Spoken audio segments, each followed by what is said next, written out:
केस व दाढी केल्यानंतर ही कामे चुकूनही करू नका, नाहीतर घरावर संकट येईल.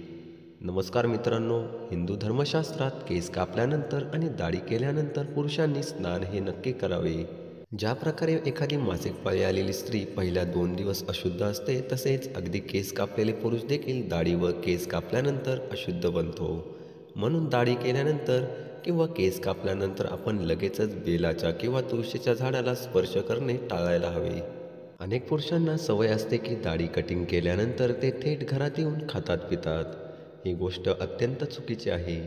यामुळे अत्यंत वाईट परिणाम आपल्या आरोग्यावर देखील पडतात. म्हणून नेहमी लक्षात ठेवा की आपण दाढी किंवा कटिंग केल्यानंतर आपण स्नान हे करायलाच हवे. त्यातल्या त्यात जर तुमच्या जीवनात पैशाशी संबंधित काही अडचणी असतील तर अशावेळी बुधवार, शुक्रवार आणि रविवार आपण केस कापणे किंवा दाढी करणे ह्या गोष्टी करत चला. यामुळे धन पैसा वाढतोच, तसेच आपल्या जीवनात यश मिळते. तसेच समाजात मान सन्मान देखील वाढतो.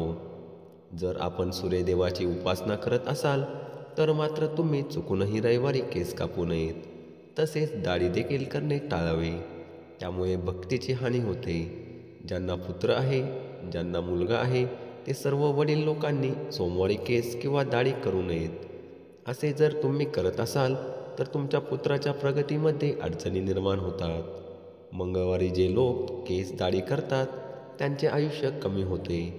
तसेच त्यांना मानसिक किंवा आर्थिक हानी होत असते असे म्हटले जाते.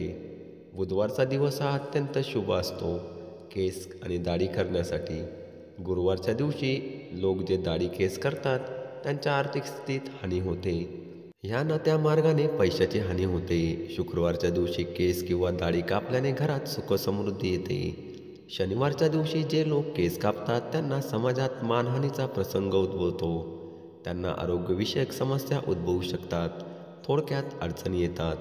रविवारचा दिवस शुभ आहे, पण आधी सांगितल्याप्रमाणे जर तुम्ही सूर्यभक्त असाल, सूर्याच्या संबंधी उपासना कोणते व्रत करत असाल तर मात्र तुम्ही ह्या दिवशी केस दाढी करू नये.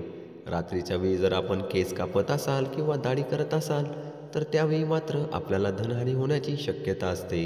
म्हणून एक गोष्ट मात्र लक्षात ठेवा की जेव्हा तुम्ही केस कापताल किंवा दाढी करसाल त्यावेळी तुम्ही आंघोळ नक्की करा, नाहीतर तुम्हाला अनेक प्रकारच्या संकटांना सामोरे जावे लागेल.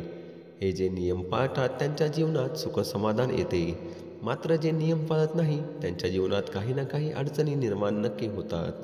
दाढी करताना किंवा केस कापताना आपले मुख म्हणजेच तोंड हे पूर्वेकडे किंवा उत्तरेकडे असायला हवे. चुकूनही दक्षिण दिशेला हे तोंड असू नये. दाढी केल्यानंतर जर घरी करत असाल तर केस घरात इतरत्र पसरणार नाहीत याची काळजी आपण घ्यावी.